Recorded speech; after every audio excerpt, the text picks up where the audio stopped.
1978년 1978년 8월 19일 이란의 아바단시 렉스 극장에 700여 명의 사람들이 이 안에서 영화를 보고 있었거든. 그때 당시 이란에서 가장 핫한 배우가 출연했던 영화야. 더 디어라는 영화였는데 그런데 그런데 밤 8시 21분 끔찍한 일이 발생해. 끔찍한 일이 발생이 돼. 4명의 남자가 영화관 문을 막더니 캔에 휘발유를 가져왔었거든. 그거를 극장에 뿌려. 그리고 불을 붙인 거야. 영화관 안에? 계획된 방화가 시작이 된 거지. 이들은 외부에 있는 문까지 막아버려서 그냥 불만 지른 게 아니라 문을 막고 불을 지른 거지. 결국에 377명이 이 방화로 목숨을 잃었고 320여 명은 부상을 당했고 100명 정도가 지붕을 통해서 탈출을 하게 된 거야. 이거에 대해서 그럼 누가 불 지른 거냐? 당시 이란 정부는 범인을 이슬람주의자들로 몰아갔고 정부의 반대쪽에 있는 이 사람들은 정부의 비밀경찰이 불을 질렀다. 서로 이렇게 범인을 니네다 라고 미뤄. 범인은 아직까지 밝혀지지 않았어. 그런데 이미 이란 내에서는 이 반왕정 시위가 벌어지고 있던 때였어. 이런 시위들이 이 사건을 계기로 엄청 커지면서 이슬람 종교 지도자가 최고 권력을 갖는 바로 이란 혁명이 이란 혁명으로 이어지게 됐어.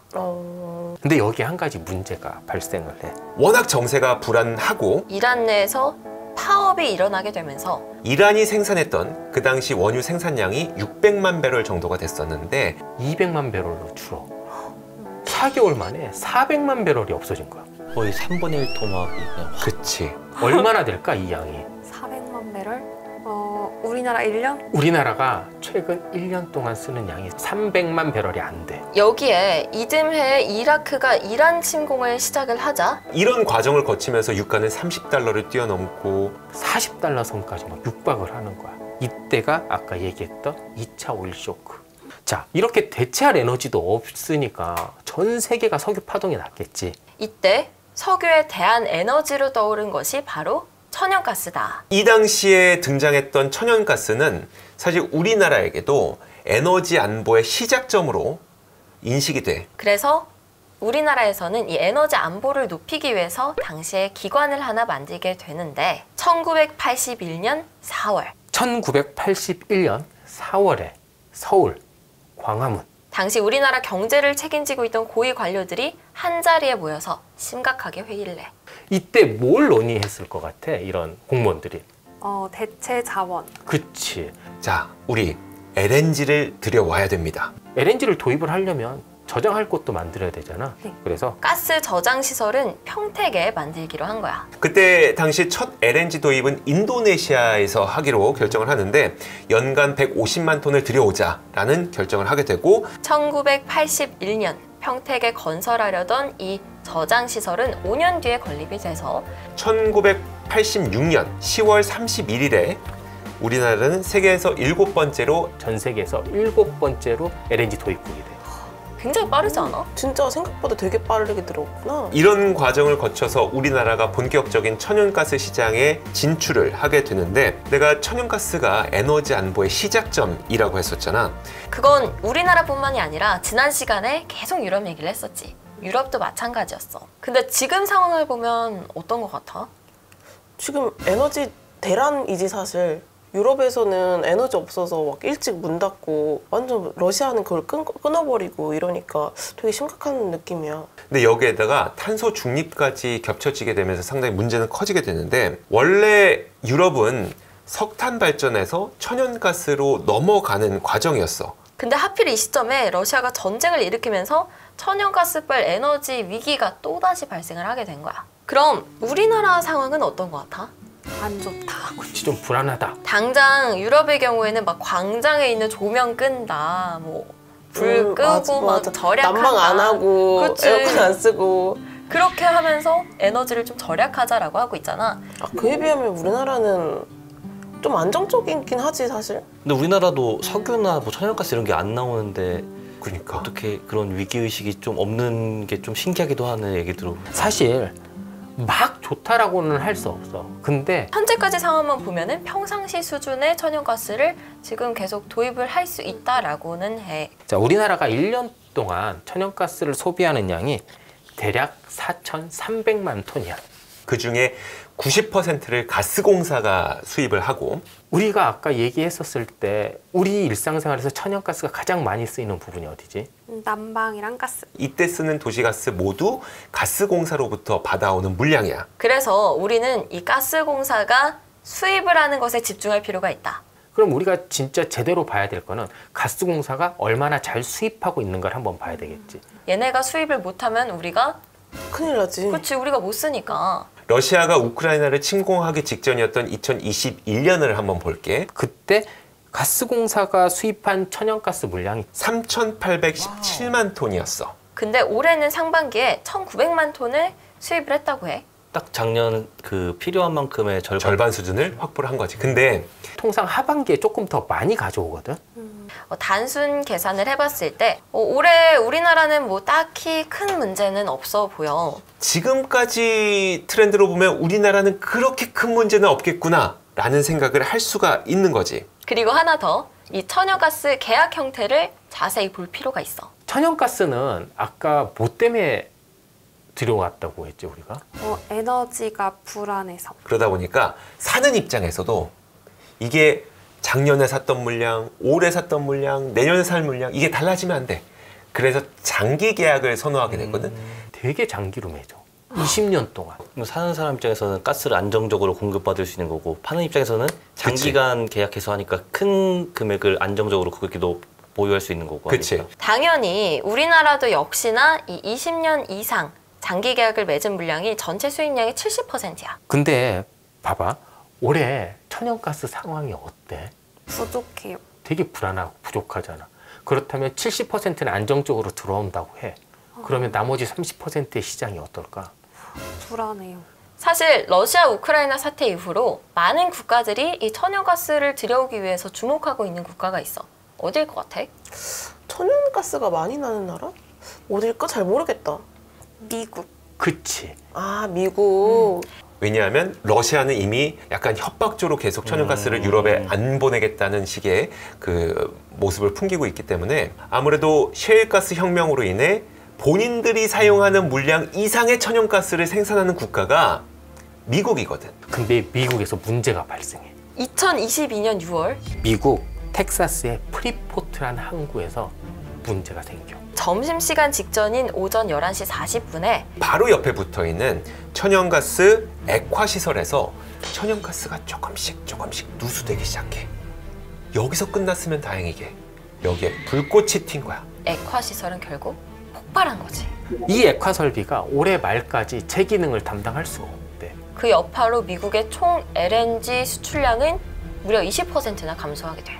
아우, 그게 없어지니까 확 줄었구나. 그러니까. 그런데 더 큰 문제, 이 항구에서 수출되는 LNG가 대부분 독일과 영국 등 유럽 국가들로 간다는 점이야. 러시아도 유럽으로 가스를 안 보낸대. 그래서 미국을 바라보고 있었더니 미국도 사고로 가스 수출량이 크게 줄어버려. 그러면 어떻게 되겠어? 즉각적으로 천연가스 시장이 얼어붙어요. 폭등을 하겠지. 가격은 얼어붙고. 자, 이런 일들이 연달아 터지다 보니까 유럽의 천연가스 가격을 보여주는 더치 TTF 선물 가격이라고 하는 게 있어. 그게 6월 8일 메가와트당 77유로였던 가격이 8월 말에 300유로까지 돌파를 하게 돼. 77유로가 300유로. 2달 만에 3배 넘게 올랐어. 아까 얘기했던 그 얘기를 다시 한번 해줄 건데 천연가스라고 하는 거는 안정적으로 공급받는 게 굉장히 중요하다고 했잖아. 그래서 문제는 이 천연가스 산업 특성상 러시아가 전향적인 태도 변화를 보이기 전까지는 이 국제 천연가스 가격을 잡기가 어려운 거지. 천연가스는 안정성과 밀접한 관계가 있다라고 얘기를 했었잖아. 그만큼 산업 자체도 굉장히 보수적이야. 천연가스를 운반하거나 아니면 저장하거나 하려면 액화시설 그리고 저장시설 이런 게 필요하다고 했잖아. 액화시설과 저장시설을 건설하는데 어느 정도의 기간이 걸릴까? 일단 건설이니까 시간이 좀 오래 걸릴 거야. 어느 정도일까? 4, 5년? 5년 정도가 걸려. 잘 맞췄어. 5년 정도가 걸려. 건설 비용도 만만치가 않아. 규모에 따라 다르기는 한데 기본이 1조 원. 조단이야. 여기서 액체로 만들었어. 그러면 뭐 해야지? 배로 움직여야 되겠지. 그러면 LNG 운반선은 얼마나 걸릴까? 만드는데. 최소한 2년에서 3년. 정확하게 알고 있어. 진짜 2년 가까이 걸린단 말이야.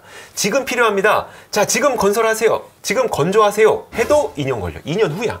그러니까 지금 막 당장 필요하다라고 해서 막 늘릴 수가 없는 상황인 거지. 사실 이번 사태는 러시아만 태도를 바꾸면 해결이 되는 문제잖아. 이런 불확실한 상황 속에서 증산을 하면 어떻게 되는 걸까?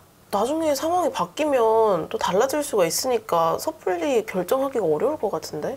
또 한 가지가 있는데 복잡한 설명이긴 한데 만약에 천연가스 광구에서 천연가스를 증설한다. 그러니까 생산량을 늘린다. 그럼 이건 쉽냐? 지금 뭐 뽑아내고 있는 걸 조절하고 있다면은 그치. 더 늘리면 되겠지만 이 양을 확 급격하게 늘릴 수 있을지는 좀 천연가스라고 하는 특성상 이게 되게 어려운 얘기인데 이제 아주 단순하게 보자면 천연가스를 한번 증산을 시키잖아. 한 광구에서 얘를 못 줄여. 그러니까 예를 들어 10만큼 나와 이 광구에서. 근데 이거를 그래 지금 많이 팔리니까 한 13 정도로 늘려보자. 13으로 늘렸어. 다시 10으로 못 줄여. 한 번 천연가스를 뽑아내기 시작하면 이게 끝날 때까지 계속 뽑아내야 돼. 그래서 지금 증설을 해놓으면 나중에 만약에 가스 가격이 떨어졌을 때 대응이 안 돼. 천연가스라는 게 압력을 탁 넣어서 그 압력으로 쭉 나오게 하는 거거든. 그러니까 어떻게 중간에 압력을 한번 세게 딱 넣어서 그만큼 맞춰 놓으면 계속 그렇게 나오겠지. 그러니까 이게 파는 사람도 굉장히 보수적일 수밖에 없는 거야.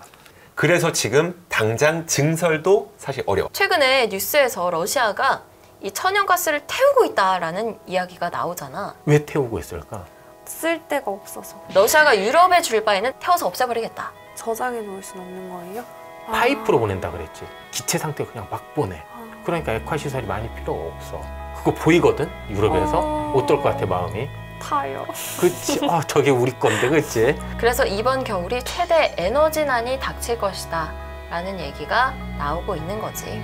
우리나라 그 불안한 30% 상황이 좀 어떨 것 같아? 불안해요. 굉장히 치열할 것 같잖아. 마냥 낙관적으로 얘기를 하기는 조금 그렇지만 그래도 약간 희망은 좀 있어. 왜 우리나라는 유럽보다 안정적으로 보이지? 라고 하는 데에는 몇 가지 이유가 있는데 가스공사는 자신들이 맺는 공급받는 가스 계약의 70%를 장기 계약으로 맺어놨어. 나머지 30%는 우리가 보통 스팟 시장이라고 부르긴 하는데 단기 스팟 시장에서도 좀 구매력을 발휘할 수가 있다라는 거야. 이런 거지. 천연가스를 너가 나한테 판매를 하고 있어. 그리고 내가 너의 30년 단골이야. 얘는 샀다 안 샀다 그래. 자, 근데 둘 다 필요하대. 누구한테 줄 것 같아?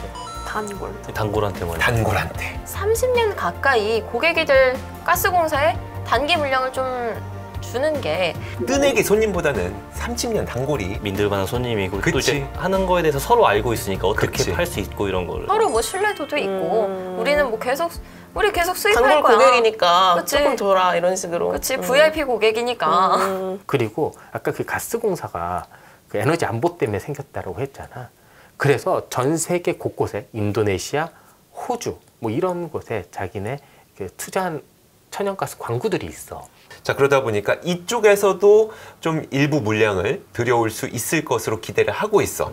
그래서 우리나라가 전체 저장 용량의 90%를 채우는 이 만재 재고를 달성하는 게 정부와 가스공사의 목표인데 조심스럽게 이게 가능할 것 같다라는 이야기가 나오고 있어. 그만큼 우리나라는 약간 가스를 잘 확보하고 있는, 가스공사가 이 가스 확보를 잘하고 있는 그런 국가이다 보니까 정말 유럽 난리 나는데 우리는 그래도 생각보다 잘 쓰고 있는데 이런 느낌을 받는데 그 이유가 바로 있었던 거지. 하지만 충분히 확보가 된다라고 하더라도 정말 안심하면 안 돼. 이번 겨울은 역대급 추위도 예상이 되고 있고 우리도 최악의 시나리오를 세워놓고 우리 함께 힘을 모아야 되는데 슬기롭게 이겨낼 수 있도록 좀 힘을 모을 필요가 있다라는 게 오늘의 결론이다.